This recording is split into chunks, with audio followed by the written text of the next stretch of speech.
আসসালামু আলাইকুম বন্ধুরা, কেমন আছো? আবারও চলে এসেছি নতুন একটি ভিডিও নিয়ে। তবে এই ভিডিওটা বড়দের জন্য নয়, আমার ছোট বন্ধু ক্লাস সিক্সেদের জন্য। ক্লাস সিক্সে যে বাচ্চারা আছো তারা জানো যে তোমাদের বই চেঞ্জ করছে, আগের কারিকুলাম চেঞ্জ করছে। এখন বই মাশাল্লাহ অনেক সুন্দর করে হয়েছে। আমরা যে কারিকুলামে পড়ছি ওই কারিকুলামে করা হয়েছে। আশা করি তোমরা বইগুলো পড়ে অনেক কিছু শিখতে পারবে। মাশাল্লাহ অনেক অনেক অনেক সুন্দর হয়েছে তোমাদের বইগুলো এবার। যাই হোক, আজকে তোমাদের বাংলা বই অর্থাৎ তোমাদের সিক্সের বইয়ের নাম তো চারুপাঠ, জানো না এখনো হয়তো। তোমাদের বই অনেক স্কুলে দেওয়া হয়ে গেছে, অনেক স্কুলে হয় নাই। তো যারা অপেক্ষা করতেছো তারা আমার এই ভিডিওটি দেখে অবশ্যই উপকৃত হবে, তাই পুরো ভিডিওটি দেখার চেষ্টা করবে। ওকে বন্ধুরা, আজকে আমি তোমাদের চারুপাঠ বইয়ের প্রথম গল্পটির নাম হচ্ছে সততার পুরস্কার, ওই গল্পটি পড়াবো। সততার পুরস্কার গল্পটি লিখেছেন মোহাম্মদ শহীদুল্লাহ। আমরা তাহলে শুরু করি গল্পটি। গল্পটি হচ্ছে তিনজন ব্যক্তিকে নিয়ে। তিনজন ব্যক্তির তিনটি সমস্যা ছিল ওই আরব দেশের তিনজন ব্যক্তিকে নিয়ে। ওই তিনজন ব্যক্তির মধ্যে প্রথম যে ব্যক্তি ছিল ওই ব্যক্তির সমস্যা ছিল সে ধবল রোগে আক্রান্ত ছিল। এবার অনেকেই জানো না যে ধবল রোগটা কি। ধবল রোগটা হচ্ছে শরীরের বিভিন্ন চামড়ায় ওই যে খসে খসে সাদা হয়ে যায় না, আমরা এরকম অনেক মানুষ দেখবো যাদের চামড়া সাদা সাদা হয়ে গেছে, মাঝ বরাবর সাদা হয়ে গেছে, ওটাকে বলে ধবল রোগী। ওই একজন ছিল ধবল রোগী, বুঝছো। আর একজন ছিল টাকলা, অর্থাৎ তার মাথায় চুল ছিল না। আর একজন ছিল অন্ধ, সে চোখে দেখতোই না, দুই চোখেই দেখতো না। আচ্ছা যাই হোক, তারা তিনজন আরব দেশে থাকতো। তাদের তিনজনের কাছে একদিন আল্লাহ তাআলা ফেরেশতাদের পাঠালেন। ফেরেশতারা হচ্ছে আল্লাহর দূত, যারা আল্লাহর বার্তা মানুষের কাছে পৌঁছে দেয়। যাই হোক, ওই ফেরেশতা আল্লাহর নির্দেশে প্রথম যে রোগীটা আছে, ওই যে ধবল রোগী, ওনার কাছে আসছে। ওনার কাছে আয়সা বলতেছে যে তুমি কি চাও, আমি তোমার ইচ্ছা পূরণ করব। তখন ওই ধবল রোগী বলেছে যে আমার যে রোগটা, ওই রোগটা নিয়ে সকলে হাসাহাসি করে, আমি এই রোগটা থেকে মুক্তি পেতে চাই। তখন ফেরেশতা তার গায়ে মুছে দিলেন এবং তার রোগটা চলে গেল। তখন ফেরেশতা আবারও তাকে প্রশ্ন করলো, তোমাকে আরেকটা জিনিস আমি দিতে চাই, বলো তুমি কি চাও। তখন ওই লোকটা ধবল রোগী আর কি, উনি বলল যে আমার একটা গাভীন উট চাই। এবার গাভীন জিনিসটা কি? গাভীন হচ্ছে যে উট গর্ভবতী, যে উটের পেটে বাচ্চা আছে তাকে বলে গাভীন উট। তো ওই ফেরেশতা তার কথা মতো একটা গাভীন উট দিয়ে দিল আল্লাহর নির্দেশে। তখন ওই লোকটাকে গাভীন উট দেওয়ার পর ফেরেশতা তার কাছ থেকে চলে গেল। তারপর গেল কার কাছে? রীতিমতো তারপর গেল যে টাকলা, অর্থাৎ যার মাথায় চুল নেই, তার কাছে। তার কাছে যাওয়ার পর ফেরেশতা তাকে জিজ্ঞেস করলো ওই যে আগের লোকটার মতোই দুটি ইচ্ছে সম্পর্কে জানতে চাইলো যে তুমি কি চাও। তখন ফেরেশতা ওই লোকটি, যে লোকটির মাথায় চুল নেই, ওই লোকটি প্রথম ইচ্ছেতে বলছে যে আমি আমার মাথায় চুল চাই। তখন ফেরেশতা তার মাথায় মুছে দিলেন এবং তার মাথায় চুল এসে পড়লো। তারপর ফেরেশতা বলল তোমাকে আরেকটি ইচ্ছে দিলাম, তুমি বলো আরেকটি কি চাও। তখন ওই লোকটি বলল আমি একটি গাভীন গরু চাই। আর গাভীন গরু হচ্ছে গর্ভবতী গরু, অর্থাৎ যে গরুর পেটে বাচ্চা আছে। যাই হোক, তারপর তাকে ফেরেশতা একটা গাভীন গরু দিয়ে দিল। তখন ফেরেশতা তার কাছ থেকে চলে গেল অন্ধ লোকটির কাছে। অন্ধ লোকটির কাছে গিয়ে লোকটিকে জিজ্ঞেস করলো যে তোমার দুটি ইচ্ছে আমি পূরণ করতে চাই, তুমি কি চাও বলো প্রথম ইচ্ছেতে। তখন ওই অন্ধ লোকটি তার প্রথম ইচ্ছেতে বলল যে আমার চোখগুলো তুমি ভালো করে দাও। তখন ফেরেশতা তার চোখে মুছে দেওয়ার পর তার চোখগুলো ভালো হয়ে গেল। তারপর ফেরেশতা বলল তোমার আরেকটি ইচ্ছের কথা বলো। তখন লোকটি বলল আমি একটি গাভীন ছাগল চাই, অর্থাৎ গর্ভবতী ছাগল চাই, যে ছাগলের পেটে বাচ্চা আছে। আচ্ছা, ফেরেশতা তাকে রীতিমতো একটা ছাগল দিয়ে দিল। দেওয়ার পরে ফেরেশতা চলে গেল।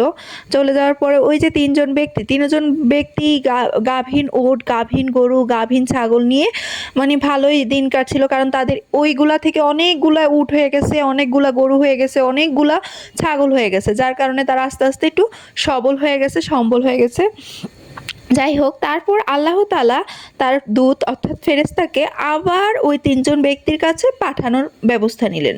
প্রথমে আল্লাহ তাআলা ওই যে লোকটি ধবল রোগী ছিল আগে, এখন তো আর নেই, এখন মানে ওই লোকটির কাছেই প্রথম পাঠালো আল্লাহ ফেরেশতাকে পাঠালো একজন বিদেশি ভেষে লোক ফেরেশতা এসে ওই লোকটাকে, ধবল রোগী লোকটাকে বলতেছে যে আমি বিদেশ থেকে আসার পথে আমার সকল টাকাগুলো হারিয়ে গেছে, এখন আপনি কি আমাকে একটা উট দিবেন, তাহলে আমি ওটা বিক্রি করে কিছু টাকা আর কি ইয়ে করতাম। তখন লোকটা বলতেছে, ধবল রোগী বলতেছে যে না আমি দিতে পারবো না, তো উটের তো অনেক দাম, আমি এভাবে উট দিতে পারবো না। তখন ওই ফেরেশতা বলতেছে যে এগুলো তো সবই তোমাকে আল্লাহ তাআলা দিয়েছেন, তাহলে কি তুমি আল্লাহর পথে আমাকে একটা দিতে পারো না? তখন ওই লোকটি অস্বীকার করলো, না, বলে যে না এগুলো তো আমার আগে থেকেই আছে। ধবল রোগী বলতেছে এগুলো তো আমার আগে থেকেই আছে, এগুলো আমাকে আল্লাহ তাআলা দেননি। তারপর ফেরেশতা বলছে যে আচ্ছা ঠিক আছে, তোমার আগে যা ছিল তোমার আগে তাই হয়ে যাবে, সব আগের মতো হয়ে যাবে। তখন ফেরেশতা আবার গেল ওই যে লোকটি আগে টাকলা ছিল অর্থাৎ যার মাথায় চুল ছিল না তার কাছে আবার গেল। তার কাছে যাওয়ার পর বলতেছে যে আমি মানে রীতিমতো ওই আগের জনকে যা বলছে তা বলছে, তারপর বলতেছে আমাকে কি একটা গরু দিতে পারবে? তখন লোকটা বলছে না, গরুর তো অনেক দাম, গরু দিতে পারবো না। তখন ওই ধবল ফেরেশতা বলতেছে যে আল্লাহই তাআলাই তো তোমাকে এগুলো দিয়েছে, তাহলে কি আমাকে একটা দেওয়া যায় না? তখন ওই লোকটি বলছে না, আল্লাহ আমাকে এগুলো দেয়নি, আমি এগুলো নিজে থেকেই পেয়েছি। তখন ওই ফেরেশতা বলল যে আল্লাহ তোমাকে আগে যেরকম ছিল সেরকমই বানিয়ে দেবে, এটা বলে তারপর অন্ধ যে ছিল আগে তার কাছে চলে গেল ফেরেশতা। তার কাছে যাওয়ার পরে ফেরেশতা ওই অন্ধ লোকটি, মানে আগে যে অন্ধ ছিল তাকে গিয়ে বলল যে আমাকে একটা আমি এরকম বিদেশ থেকে এসেছি, আমার টাকা পয়সা সব হারিয়ে গেছে, আমাকে কি একটা ছাগল দেওয়া যায়? তখন অন্ধ লোকটি বলল তোমার যে ছাগলটা পছন্দ তুমি নিতে পারো, আমার কোনো সমস্যা নেই, কারণ এগুলো আমাকে আল্লাহ তাআলা দিয়েছে, আমি আল্লাহ তাআলার পথে থাকা একজন ব্যক্তিকে সাহায্য করতেই পারি। তখন ওই ফেরেশতা বলল যে আচ্ছা তোমার যা আছে আল্লাহ তাআলা তার থেকে তোমাকে আরো বাড়িয়ে দিক, আর প্রথম দুইজনের যা আছে তা আগের মতো হয়ে যাক। তখন কি হলো, ওই যে ধবল রোগী আর হচ্ছে যে টাকলা লোকটা, তাদের আগে যেরকম ধবল রোগ তারপরে টাকলা রোগ এগুলো ছিল ওইরকম আগের মতো হয়ে গেছে। আর ওই যে অন্ধ ব্যক্তিটা ওনার আস্তে আস্তে আরো আল্লাহ বাড়িয়ে দিয়েছেন। আচ্ছা, এ থেকে আমরা কি বুঝতে পারলাম, কেন লেখক মোহাম্মদ শহীদুল্লাহ এই গল্পটার নাম সততার পুরস্কার দিলেন? কারণ এই যে দুইজন ব্যক্তি মিথ্যা কথা বলছে তারা তার পরিণাম পাইছে, আর যে ব্যক্তিটা সত্য কথা বলছে সেও তার পরিণাম পেয়েছে। মানে আল্লাহ তাআলা কখনো সত্যবাদীকে কি করে না, কখনো পথভ্রষ্ট করে না, তাকে সবসময় আল্লাহ তাআলা হয়তো তাকে দুঃখের মধ্যে পড়তে হয় সত্য বলার কারণে, কিন্তু ওই দুঃখটা থাকে খানিকক্ষণের। আর যে মিথ্যা কথা বলে সে হয়তো সুখ পায়, কিন্তু ওই সুখটা থাকে খানিকক্ষণে, তারপর তাকে দুঃখের মধ্যেই পড়তে হয়, যেটা আমাদের সমাজে অনেক ব্যক্তিদের দেখলে আমরা উদাহরণ হিসেবে জানতে পারবো। আচ্ছা যাই হোক, এই গল্পের যে শব্দার্থগুলো তোমরা ভালো করে পড়বে, কারণ তোমাদের এখন যেহেতু সৃজনশীল সিস্টেম আবার আগের মতো হয়ে গেছে, এছাড়া 30টা সঠিক উত্তর আগের মতো হয়ে গেছে। আচ্ছা, তোমাদের ক্লাস 6 এর জন্য আমার চ্যানেলে একটি ভিডিও আছে সৃজনশীলের, তোমার ক্লাস 10 এর জন্য দিয়েছি, তোমরাও দেখতে পারো, কারণ ওইটাও ক্লাস 6 এর কাজে লাগবে। আর তোমরা যদি বলো যে এমসিকিউর জন্য একটা ভিডিও দিতে, তাহলে আমি ওইটাও দিয়ে দিব। আর এই গল্পের যে পাঠ পরিচিতিটা আছে ওইটা পড়ে তুমি ওই গল্পটা সম্পর্কে সংক্ষেপে জানতে পারবে, আর যে লেখক পরিচিতিটা আছে ওইটা পড়ে ডক্টর মোহাম্মদ শহীদুল্লাহ সম্পর্কে জানতে পারবে, তার জন্ম মৃত্যু, তার লেখা যে গ্রন্থগুলা ওইগুলা ভালো করে পড়বে। আচ্ছা ঠিক আছে, এছাড়া তোমাদের যদি গল্পটা পড়ার সময়, আমি তো ধরে ধরে পড়িয়ে দিইনি, আমি হয়তো এক্সপ্লেন করে দিয়েছি তোমাদের, যদি দেখো ধরে ধরে পড়ার সময় তোমাদের কোনো ওয়ার্ডে সমস্যা হচ্ছে, তখন অবশ্যই আমাকে কমেন্ট করে বলবে, আমি ওয়ার্ডগুলো নিয়ে দরকার হলে আবার ভিডিও করে তোমাদের সামনে হাজির হব। তোমরা যেহেতু ক্লাস 6-এ উঠছো, তোমাদের হয়তো কঠিন লাগতে পারে, যেহেতু 1 থেকে 5 পর্যন্ত হচ্ছে একটা ধাপ, তারপর 6 থেকে 10 পর্যন্ত একটা ধাপ, তোমরা দ্বিতীয় ধাপে জীবনের পা রেখেছো, একটু তো কঠিন হবেই, তবে ভেঙে পড়লে চলবে না। তোমাদের জন্য আমার অনেক অনেক শুভকামনা রইলো, আশা করি তোমরা জীবনে অনেক অনেক সফল হতে পারবে। দোয়া রইলো তোমাদের জন্য।